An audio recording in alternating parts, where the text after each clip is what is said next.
أنا بنت عندي 26 سنة. كبرت في عيلة بسيطة. كنا 3 إخوات، أنا، أختي الصغيرة، وأخويا. من وأنا صغيرة دايما كنت بسمع نفس الجملة من أهلي: أنت الكبيرة لازم تتحملي المسؤولية. وقتها ما كنتش شايفة في الكلام ده حاجة وحشة، بالعكس كنت بحس إني مهمة في البيت وإنهم معتمدين عليا. لما بقى عندي 20 سنة بدأت أول شغلانة في حياتي. ما كانتش شغلانة كبيرة، بس كنت فرحانة جدا إني بدأت أعتمد على نفسي. أول مرتب خدته رجعت على البيت واديته لماما كله. بصت لي وقالت: ربنا يرضى عنك يا بنتي. الكلمة دي كانت كفاية تخليني أحس إن تعبي له معنى.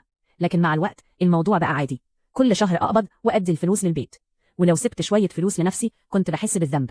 لكن بعد فترة بدأت ألاحظ حاجة: مهما أديت كان دايما مطلوب مني أكتر. لو اشتريت حاجة لنفسي كانوا يقولوا المفروض تفكري في البيت، ولو خرجت مرة مع أصحابي فلوسك المفروض تبقى للبيت. وفي نفس الوقت أختي الصغيرة كانت عايشة حياة مختلفة خالص. أي حاجة تطلبها بتتجاب، لو عايزة تخرج تخرج، لو عايزة تشتري حاجة تشتري، ولا حد بيسألها عن الفلوس.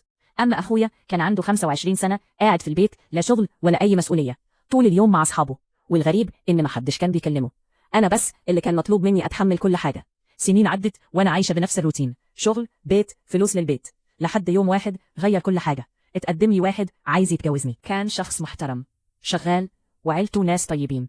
اتكلمنا شوية وحسيت إن ممكن أبني معاه حياة كويسة. وافقت، لكن ما كنتش متخيلة إن المشكلة الحقيقية هتكون من بيتي. يوم ما جه هو وعيلته يطلبوني رسمي، أهلي قعدوا معاهم وأنا كنت مستنية في الأوضة.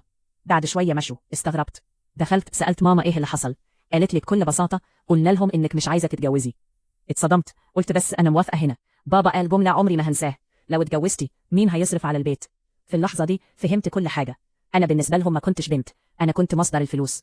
حاولت أتكلم معاهم، قلت طب وأخويا؟ قالوا لسه صغير صغير وعنده 25 سنة. الليلة دي ما نمتش، فضلت أفكر في كل السنين اللي فاتت. كل مرة حطيت البيت قبل نفسي، كل مرة ضحيت بحياتي عشان أرضيهم، وفي الآخر حتى حقي في الحياة كانوا عايزين ياخدوهم مني. الصبح خدت قرار، لميت هدومي في شنطة صغيرة ومشيت. سافرت مدينة تانية وبدأت حياتي من جديد.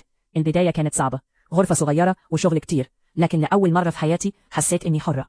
مرت شهور وبعدها سنين وبنيت حياة جديدة لنفسي، لكن المرة دي كنت بعيش علشان نفسي مش علشان حد تاني. وأكبر درس اتعلمته في حياتي هو إنك تساعد أهلك شيء جميل، لكن مش على حساب حياتك.